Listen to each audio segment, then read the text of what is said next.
According to the United Nations, there are a total of 30 human rights, which are usually lumped together and called simply human rights.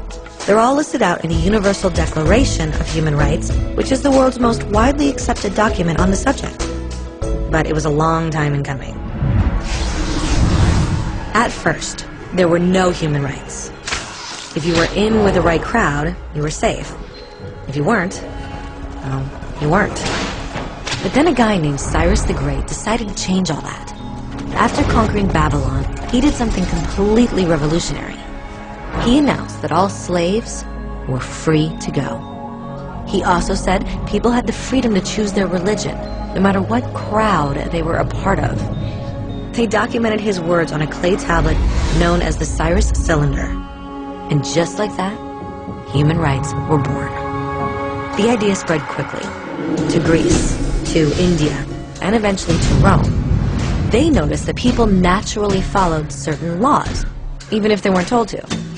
They called this natural law, but it kept getting trampled on by those in power. Not until 1,000 years later in England did they finally get a king to agree that no one can overrule the rights of the people, not even a king. People's rights were finally recognized, and they were now safe from those in power. Kind of. It still took a bunch of British rebels declaring their independence before the king got the point that all men are created equal. Which isn't to say he liked the idea, but he couldn't stop them, and America was born. The French immediately followed with their own revolution for their own rights. Their list was even longer, and they insisted that these rights weren't just made up. They were natural. The Roman concept of natural law had become natural rights. Unfortunately, not everyone was so thrilled. In France, a general named Napoleon decided to overthrow the new French democracy and crown himself emperor of the world.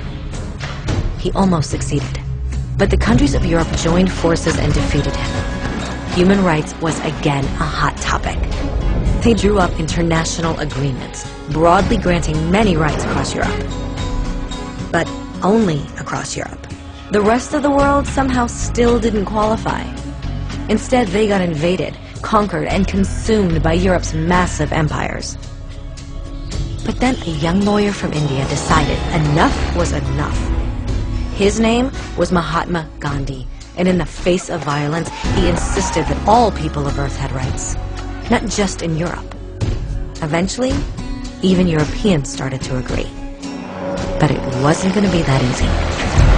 2 world wars erupted. Hitler exterminated half the Jewish population of Earth in horrifying Nazi death camps. And all told, 90 million people died. Never had human rights been so terrifyingly close to extinction. And never had the world been more desperate for change. So the countries of Earth banded together and formed the United Nations. Their basic purpose was to reaffirm faith in fundamental human rights, in the dignity and worth of the human person. But what were human rights? Were they the proclamations of Cyrus, the natural laws of Rome, the declarations of France? Everyone seemed to have a slightly different idea of what human rights should be. But under the supervision of Eleanor Roosevelt, they finally agreed on a set of rights that applied to absolutely everyone. The Universal Declaration. The French concept of natural rights had finally become human rights. So, in summary, at first, only a few lucky people had any rights, until one of those guys decided, hey, other people should have some rights too, which was great, except not everyone agreed. And it only took a few thousand years of fighting and declarations and more fighting until everyone finally agreed that human rights should apply to everyone. And they all lived happily ever after.